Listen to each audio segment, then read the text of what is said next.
Operation ಸಿಂಧೂರದ ಬಗ್ಗೆ ಪ್ರಧಾನಿ ನರೇಂದ್ರ ಮೋದಿ ಬೆಂಗಳೂರಿನಲ್ಲಿ ನಿಂತು ಸಂದೇಶ ಕೊಟ್ಟಿದ್ದಾರೆ. 3ನೇ ಹಂತದ ಮೆಟ್ರೋಗೆ ಶಂಕುಸ್ಥಾಪನೆ ನೆರವೇರಿಸಿ ಮಾತನಾಡಿದ ಅವರು ಬೆಂಗಳೂರಿನ ತಂತ್ರಜ್ಞಾನದ ಕೊಡುಗೆಯನ್ನು ಹಾಡಿ ಹೋಗಲಿದ್ದಾರೆ. ಜಿನ್ನಾ ಲ್ಯಾಂಡ್ ಸೋಲಿಗೆ ಬೆಂಗಳೂರಿನ ಕೊಡುಗೆ ಅಪಾರವಾಗಿದೆ ಎಂದಿದ್ದಾರೆ. ऑपरेशन सिंदूर में भारतीय सेनाओं की सफलता सीमा पार कई किलोमीटर भीतर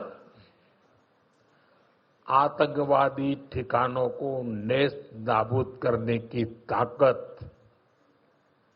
और आतंकवादियों के बचाव में उतरे पाकिस्तान को कुछ ही घंटों में घुटनों पर लाने की हमारी क्षमता पूरी दुनिया ने नए भारत के इस स्वरूप के दर्शन किए हैं.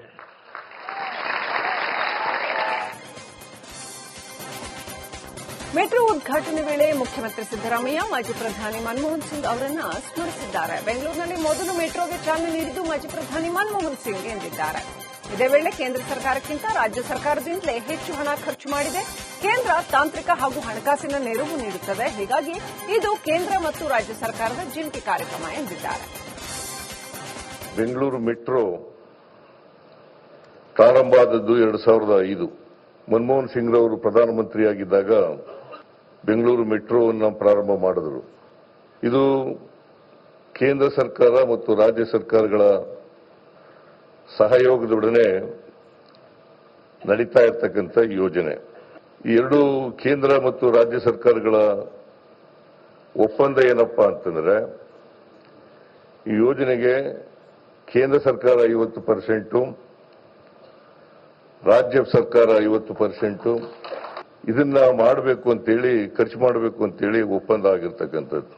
ಆದರೆ ನಿಮಗೆ ತಿಳಿಸಬೇಕು ಅಂತಂದ್ರೆ, ರಾಜ್ಯ ಸರ್ಕಾರನೇ ಹೆಚ್ಚು ಖರ್ಚು ಮಾಡತಕ್ಕಂಥದ್ದು. ಕೇಂದ್ರ ಸರ್ಕಾರ ತಾಂತ್ರಿಕ ನೆರವು ಮತ್ತು ಹಣಕಾಸಿನ ನೆರವನ್ನ ಸಹಾಯ ಮಾಡ್ತದೆ. ಹಾಗಾಗಿ ಇದು ಕೇಂದ್ರ ಮತ್ತು ರಾಜ್ಯ ಸರ್ಕಾರಗಳ ಜಂಟಿ ಕಾರ್ಯಕ್ರಮ ಅಂತಕ್ಕಂಥದ್ದು ಬಹಳ ಮುಖ್ಯ ಅಂತಕ್ಕಂಥ ಮಾತುಗಳನ್ನು ಹೇಳಲಿಕ್ಕೆ ಬಯಸ್ತಾ ಇದ್ದೇನೆ.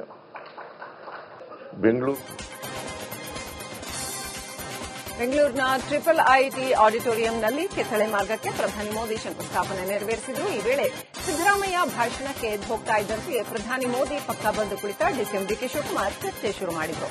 ಈ ವೇಳೆ ಡಿಕೆಶಿ ಮತ್ತು ಪ್ರಧಾನಿ ಮೋದಿ ಮಾತು ಸಾಕಷ್ಟು ಕುತೂಹಲ ಕೆರಳಿಸಿತು. ಬೆಂಗಳೂರಿನಲ್ಲಿ ಮೊದಲು ಮೆಜೆಸ್ಟಿಕ್ಗೆ ಭೇಟಿ ನೀಡಿದ ಪ್ರಧಾನಿ ಮೋದಿ 3 ವಂದೇ ಭಾರತ್ ರೈಲುಗಳಿಗೂ ಚಾಲನೆ ನೀಡಿದರು. ಬೆಂಗಳೂರು, ಬೆಳಗಾವಿ, ಅಮೃತಸರ್, ಮಾತಾ ವೈಷ್ಣೋದೇವಿ, ನಾಗ್ಪುರ, ಪುಣೆ ಮಾರ್ಗದ ವಂದೇ ಭಾರತ್ ರೈಲುಗಳಿಗೆ ಹಸಿರು ನಿಶಾನೆ ತೋರಿದರು.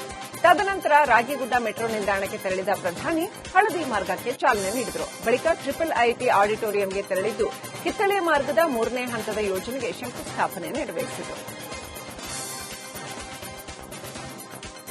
ಧರ್ಮಸ್ಥಳ ತಲೆಬುರುಡೆ ಕೇಸ್ಗೆ ಬಿಗ್ ಟ್ವಿಸ್ಟ್ ಸಿಕ್ಕಿದೆ. ಮಂಗಳೂರಿನಲ್ಲಿ ಈ ಬಗ್ಗೆ ಮಾತನಾಡಿದ ಮಾಜಿ ಸಂಸದ ಜನಾರ್ದನ್ ಪೂಜಾರಿ ಕಣ್ಣೀರು ಹಾಕಿದ್ದಾರೆ. ಕೇವಲ ಧರ್ಮಸ್ಥಳದಲ್ಲಿ ಮಾತ್ರ ಹೂತಿರೋದಾ?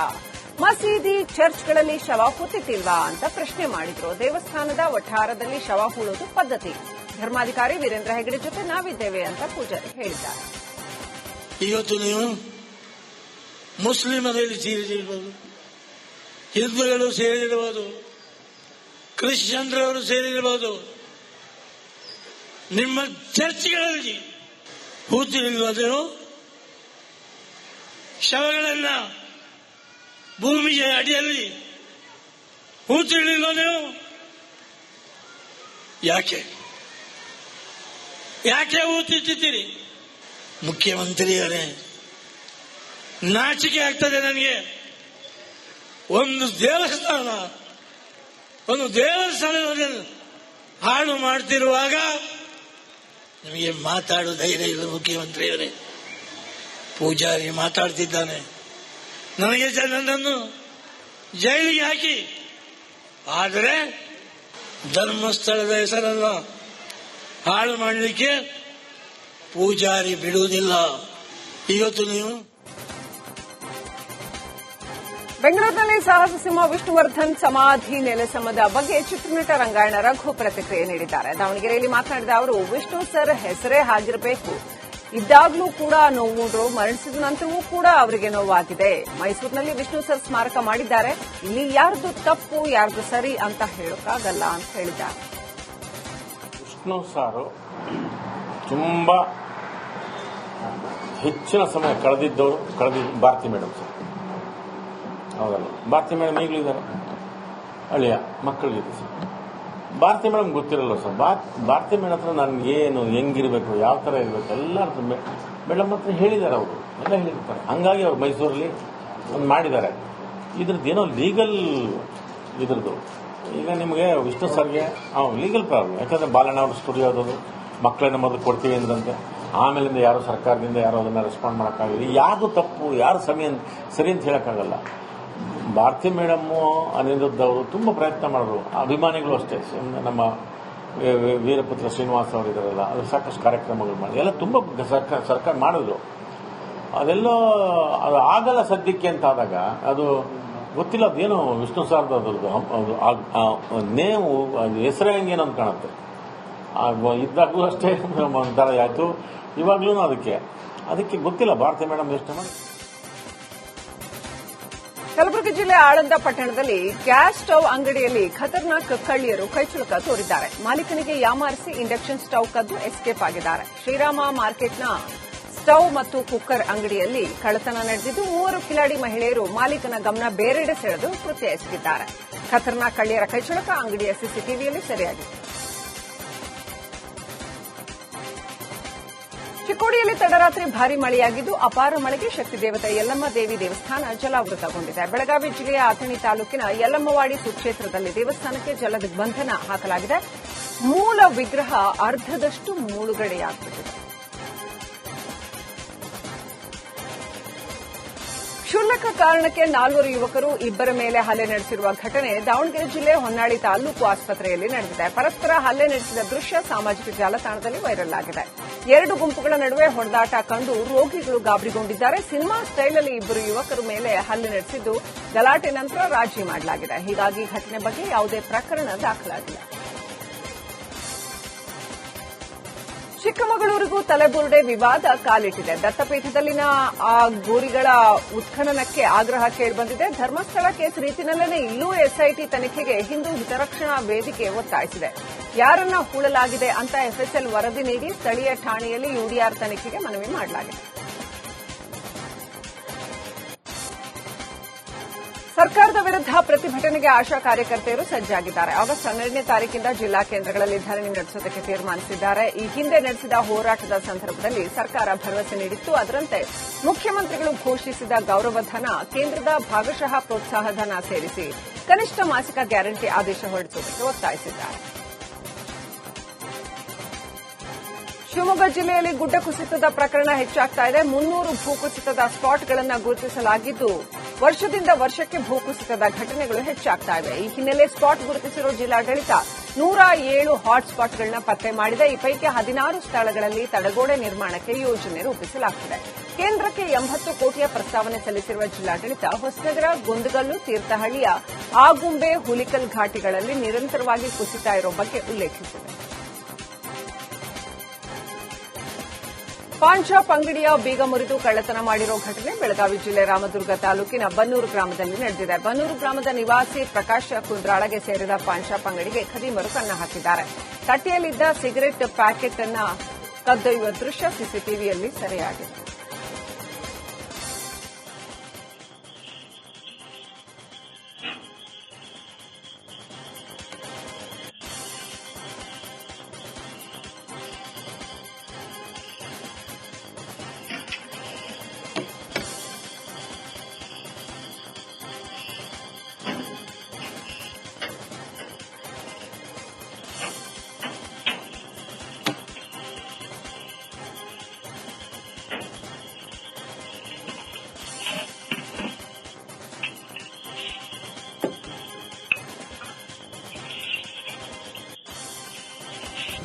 ದೇಶದ ಎರಡನೇ ಅತಿ ಎತ್ತರದ ಧ್ವಜಸ್ತಂಭಕ್ಕೆ ನಿರ್ವಹಣೆ ಭಾಗ್ಯವೇ ಇಲ್ಲದಂತೆ ಆಗಿದೆ. 405 ಅಡಿ ಎತ್ತರದ ಧ್ವಜಸ್ತಂಭದಲ್ಲಿ ರೆಡ್ ಲೈಟ್ ಬ್ಲಿಂಕ್ ಆಗ್ತಾ ಇಲ್ಲ. ವಿಜಯನಗರ ಜಿಲ್ಲೆ ಹೊಸಪೇಟೆ ಡಾ ಪುನೀತ್ ರಾಜ್ಕುಮಾರ್ ಜಿಲ್ಲಾ ಕ್ರೀಡಾಂಗಣದಲ್ಲಿರೋ 405 ಅಡಿ ಎತ್ತರದ ಧ್ವಜಸ್ತಂಭ ಇದು ದೇಶದಲ್ಲೇ ಎರಡನೇ ಅತಿ ಎತ್ತರದ ಧ್ವಜಸ್ತಂಭವಾಗಿದ್ದು ರೆಡ್ ಲೈಟ್ ಕೆಲಸ ಮಾಡ್ತಾ ಇಲ್ಲ. ಇದರಿಂದ ಭಾರೀ ಅನಾಹುತ ಸಂಭವಿಸುವ ಅಪಾಯವಿದೆ. ಯಾದಗಿರಿ ತಾಲೂಕಿನ ಬಂದಳ್ಳಿ ಗ್ರಾಮದ ಸರ್ಕಾರಿ ಶಾಲೆ ಉಳಿವಿಗೆ ಗ್ರಾಮಸ್ಥರು ಹೋರಾಟ ಮಾಡ್ತಾ ಇದ್ದಾರೆ. ಬಂದಳ್ಳಿ ಗ್ರಾಮದಲ್ಲಿ ಶಾಲೆಗಾಗಿ ನಾಗಮೂರ್ತಿ ಬಡಿಗೇರ 15 ಗುಂಟೆ ಭೂದಾನ ಮಾಡಿದ್ರು. ಸದ್ಯ ನಾಗಮೂರ್ತಿ ಕುಟುಂಬಕ್ಕೆ ಸಂಬಂಧವೇ ಇಲ್ಲದ ವ್ಯಕ್ತಿ ಜಾಗಕ್ಕಾಗಿ ತಗಾದೆ ತೆಗೆದಿದ್ದಾರೆ. 2017-18ರಲ್ಲಿ ಸಿದ್ದಯ್ಯ ಷಡಾಕ್ಷರಯ್ಯ ಹೆಸರಿಗೆ ಶಾಲೆ ಜಾಗ ವರ್ಗಾವಣೆ ಆಗಿದೆ. ಯಾರಿಗೂ ನೋಟಿಸ್ ನೀಡದೆ ಸಿದ್ದಯ್ಯ ಷಡಾಕ್ಷರಯ್ಯ ಹೆಸರಿಗೆ ವರ್ಗಾವಣೆ ಮಾಡಲಾಗಿದೆ. ಭೂದಾನ ಮಾಡಿದ ನಾಗಮೂರ್ತಿಗೂ ಸಿದ್ದಯ್ಯನಿಗೂ ಯಾವುದೇ ನಂಟಿಲ್ಲ. ಆದರೂ ಸರ್ಕಾರಿ ಜಾಗವನ್ನು ತನ್ನ ಹೆಸರಿಗೆ ವರ್ಗಾಯಿಸಿಕೊಂಡಿರೋ ಸಿದ್ದಯ್ಯ ಶಾಲೆ ಅಭಿವೃದ್ಧಿಗೆ ಅಡ್ಡಿ ಮಾಡ್ತಾ ಇದ್ದಾರೆ. ಹೊಸಪೇಟೆಯ ಕಣಿವೆರಾಯನಗುಡಿ ಬಳಿ ಕರಡಿ ಪ್ರತ್ಯಕ್ಷವಾಗಿದೆ. ವಿಜಯನಗರ ಜಿಲ್ಲೆ ಹೊಸಪೇಟೆಯ ಹೊರವಲಯದ ಕಣಿವೆರಾಯನಗುಡಿ ಬಳಿ ರಸ್ತೆ ದಾಟುವಾಗ ಕರಡಿ ಓಡೋ ದೃಶ್ಯ ಸ್ಥಳೀಯರ ಮೊಬೈಲ್ನಲ್ಲಿ ಸೆರೆಯಾಗಿದೆ. ಹೊಸಪೇಟೆಯ ಹೊರವಲಯದ ತುಂಗಭದ್ರಾ ಜಲಾಶಯದ ಹಿನ್ನೀರಿನ ಬಳಿ ಯುವಕರ ಗುಂಪು ಮೊಸಳೆಯೊಂದಿಗೆ ಚೆಲ್ಲಾಟವಾಡಿದೆ. ಡ್ಯಾಂ ಹಿನ್ನೀರಿನ ದಡದಲ್ಲಿ ವಿಶ್ರಾಂತಿ ಪಡೆಯುತ್ತಿದ್ದ ಮೊಸಳೆ ಕಂಡ ಯುವಕರು ಮೊದಲು ಗಾಬರಿಯಾಗಿದ್ದಾರೆ. ಬಳಿಕ ಹಿನ್ನೀರಿನ ತೀರಕ್ಕೆ ಹತ್ತಿರ ಬಂದಿದ್ದ ಮೊಸಳೆ ಬಾಲ ಹಿಡಿದು ಎಳೆದುಕೊಂಡು ನೀರಿಗೆ ಹಾಕಿ ದುಸ್ಸಾಹಸ ಮೆರೆದಿದ್ದಾರೆ.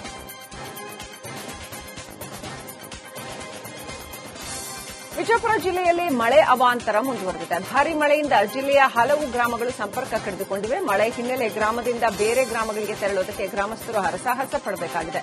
ಭಾರೀ ಮಳೆಗೆ ಹಿರೇಬೇವನೂರ ಗ್ರಾಮದ ಹಳ್ಳ ತುಂಬಿ ಹರಿತಾ ಇದೆ.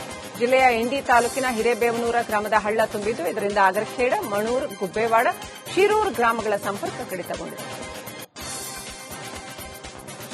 ಯಾದಗಿರಿ ಜಿಲ್ಲೆಯಾದ್ಯಂತ ಧಾರಾಕಾರ ಮಳೆಯಾಗಿದೆ. ಸುರಪುರ ತಾಲೂಕಿನ ನಗನೂರು ಗ್ರಾಮದ ಜಮೀನಿಗೆ ಅಪಾರ ಪ್ರಮಾಣದ ನೀರು ನುಗ್ಗಿದೆ. ಬೆಳೆಗಳು ಜಲಾವೃತಗೊಂಡಿವೆ. ಹತ್ತಿ, ತೊಗರಿ ಸೇರಿ ವಿವಿಧ ಬೆಳೆಗಳಿಗೆ ಹಾನಿಯಾಗಿದೆ.